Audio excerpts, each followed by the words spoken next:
आओ जी question number 81 पर आ जाओ। 81 नंबर,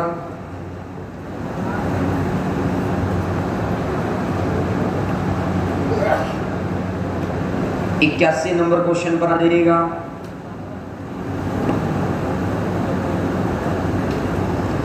पांच % की रेट से कोई राशि 2200,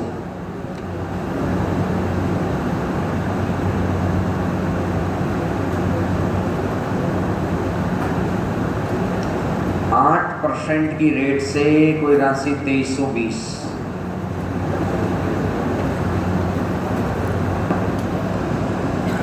तो मुझे बताओ 8 में से 3 गया तो गैप कितना?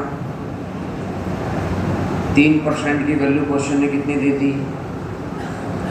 तो 1% की वैल्यू क्वेश्चन ने कितनी दे दी भैया?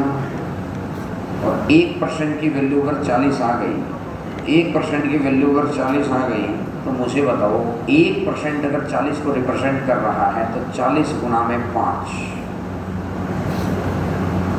40 गुना में 5, 200 तो इंटरेस्ट आ गया। पहले नंबर पे इसको सोल्व करो, दूसरे को 2200 माइनस 200, तो मेरा प्रिंसिपल कितना आ जाएगा? अगर कोई मेरे से प्रिंसिपल पूछे तो 2000। क्या सीन क्लियर है यहाँ तक? और अगर मेरा प्रिंसिपल 2000 आ गया, रेट मेरी 5 है, टाइम मेरा t है, और अपॉन में 100 इज इक्वल टू इंटरेस्ट। को इंटरेस्ट कितना है?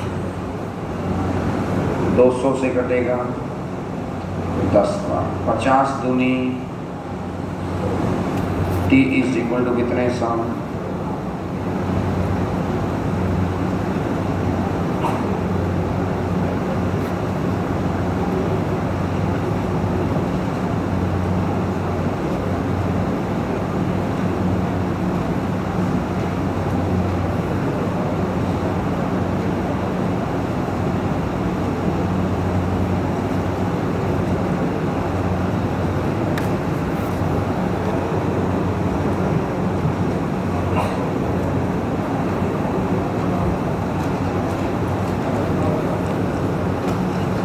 तो मुझे लगता है टॉपिक कंप्लीट।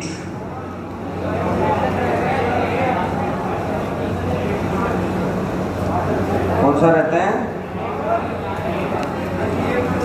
पहला नंबर,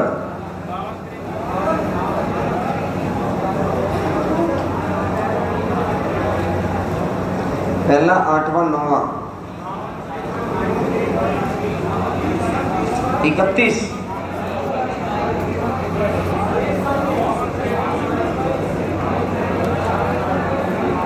अच्छा, ये कैसे करते हैं?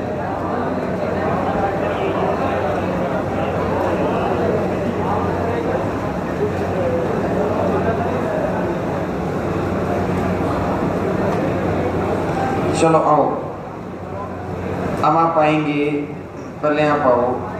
ये कुछ क्वेश्चन रह ही गए, तो मेरी कैलकुलेशन गलत बैठी, कोई बात नहीं। 52 पे आ जाओ आप, 52 पे। 52 और 53 रहते हैं ना, 52 नंबर पे। कुछ बच्चे थोड़ा सा पेशेंस रखिएगा भाई। Ram borrows a sum of 6300 from Sita. Ram ने सीता से कोई राशि उधार ली। राम ने सीता से कोई राशि उधार ली और उसने इसमें कुछ धन मिलाकर गीता को उधार दे दिया। अब राम ने पैसा लिया है सीता से और उसी पैसे को राम ने गीता को उधार दे दिया। तो अगर गीता इसको वापस इंटरेस्ट देगी और गीता इसको वापस इंटरेस्ट देगी और राम इसको वापस इंटरेस्ट देगा, तो ये कह रहा है कि राम ने जो पैसा लिया था ना वो 14% की रेट से लिया था और गीता ने जो पैसा लिया है ना वो 16% की रेट से लिया है।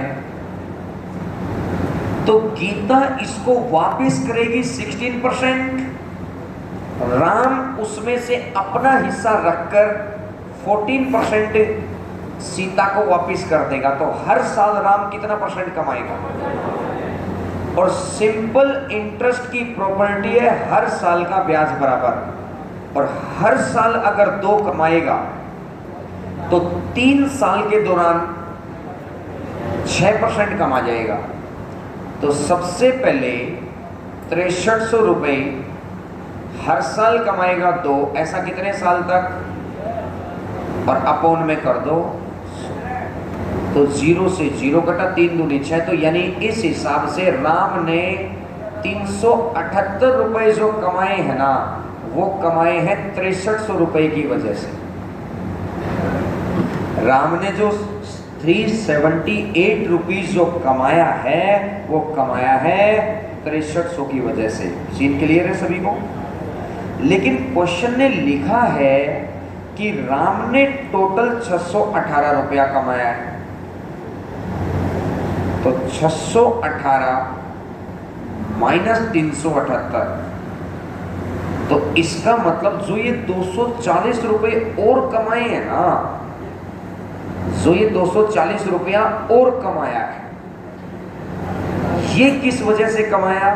क्वेश्चन ने लैंग्वेज में लिखा था कि राम ने कुछ पैसा अपनी तरफ से भी ऐड करके दिया था गीता को, तो ये जो उस पैसे पे इंटरेस्ट आया होगा ना, ये उस पैसे के ऊपर आया होगा।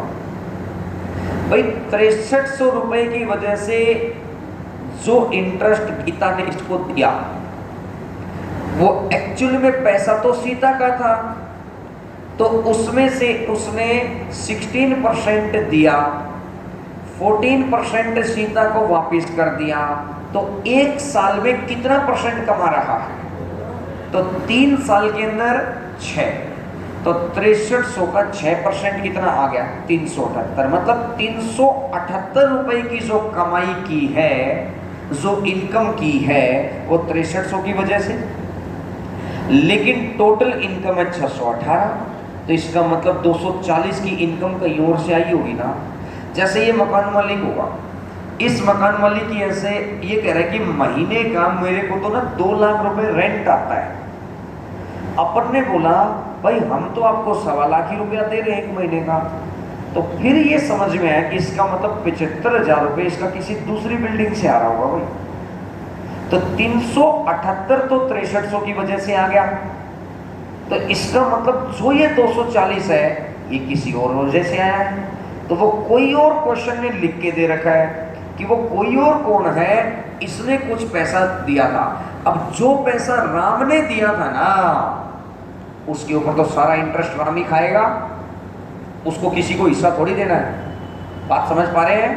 तो मैंने मान लिया एक पार्ट तो ये सोल्व कर लिया। अब इसका सेकंड पार्ट अगर मैं सोल्व करता हूं कि मैंने मान लिया राम ने x रुपए दिए थे, और कितने परसेंट पर दिए थे, और कितने साल के लिए दिए थे, और अपॉन में, और कितना इंटरेस्ट आ गया।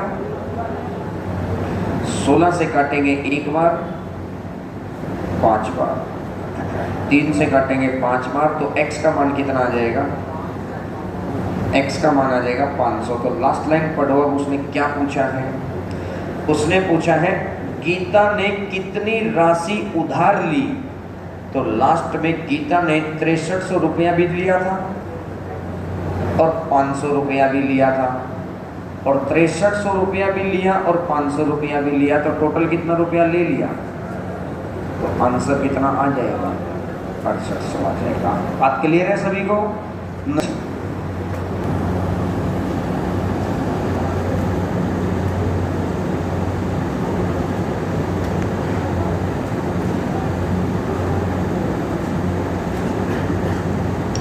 ये भी यही क्वेश्चन है।